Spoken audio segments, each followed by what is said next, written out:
Tersangka pembobol ruang keuangan kantor DPRD Kota Ambon inisial ASL merupakan ASN pada Sekretariat DPRD Kota Ambon.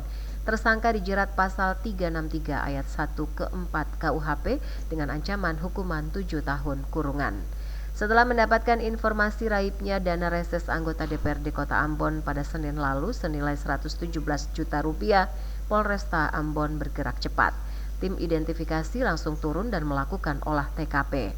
Dalam waktu kurang dari 12 jam, tim Buser bersama tim identifikasi Satuan Reskrim Polresta Pulau Ambon dan Pulau-Pulau Lease menangkap pelaku.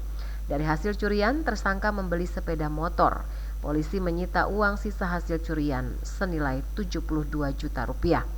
Kasat Reskrim Polresta Pulau Ambon dan Pulau-Pulau Lease AKP Labeli menjelaskan, berdasarkan hasil penyidikan motif tersangka karena faktor ekonomi. Inisial yang bersangkutan adalah ASL, umurnya 51 tahun, pegawai di kantor Sekpan DPRD juga. Modusnya apa ya Pak ya? Untuk sementara modusnya yang bersangkutan ya masalah ekonomi juga salah satunya. Yang kedua adalah mungkin bentuk yang bersangkutan motor yang digunakan rusak, sehingga beliau berpikir bahwa ini yang ada yang perbaiki, sehingga itu menjadi alternatif untuk bisa memperbaiki kendaraan yang bersangkutan. Ancaman hukuman Pak? Untuk pasal yang kita gunakan adalah 363 ayat 1 ke 5 KUH pidana, ancaman pidananya 7 tahun.